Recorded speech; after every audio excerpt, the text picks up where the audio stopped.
तुम्ही इथे पाहू शकता की बिर्याणी बनवण्यासाठी तांदूळ बासमती तांदूळ चांगला धुवून घेतलेला आहे.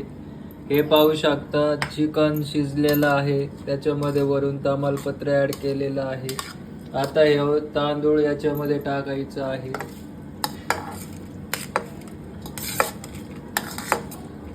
इथे पावशर चिकन घेतलेलं आहे आणि इथे तांदूळ पावशरपेक्षा थोडासा जास्त घेतलेला आहे.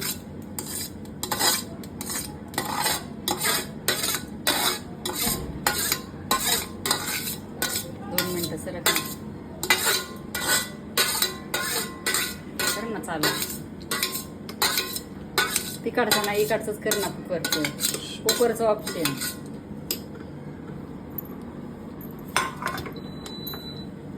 आता इथे तुम्ही पाहू शकता की शेगडी कुकर चालू केलेला आहे.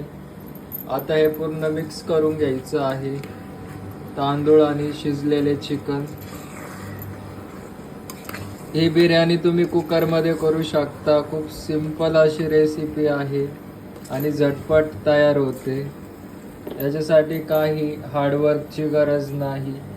कमी साहित्यामध्ये ही बिर्याणी बनवून तयार होते. तर इथे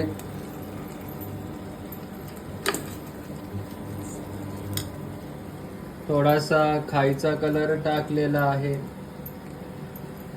याच्यामुळे बिर्याणीला खूप सुंदर असा कलर येईल.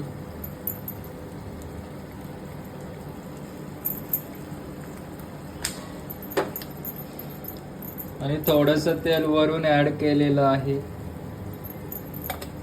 आता हे चांगल्या प्रकारे मिक्स करून घ्यायचं आहे.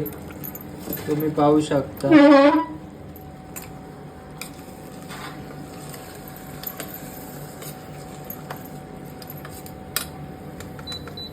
खूप सुंदर अशी कुकर बिर्याणी तयार होते.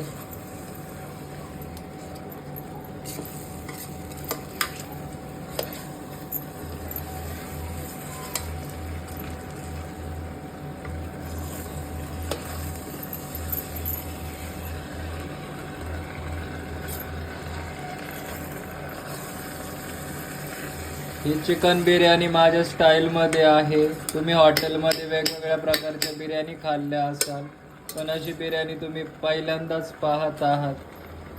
तर याच्यामध्ये आपण पाहू शकता की आपण चिकन आणि तांदूळ व्यवस्थित मिक्स करून घेतलेले आहे.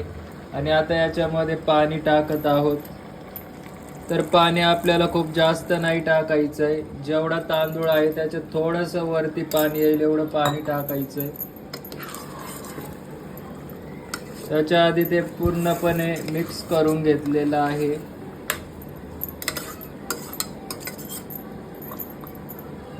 हे पहा, आता याच्यामध्ये पाणी टाकत आहोत. खूप जास्त पाणी नाही टाकायचंय, फक्त तांदळाच्या वरती थोडंसं पाणी आलं पाहिजे.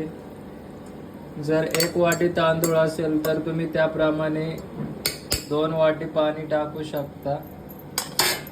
तर आता इथे कुकरचं भांड पाहू शकता तुम्ही. आता कुकरचं झाकण लावून घ्यायचं आहे आणि किमान कुकरच्या 4 ते 5 शिट्ट्या करून घ्यायच्या आहेत.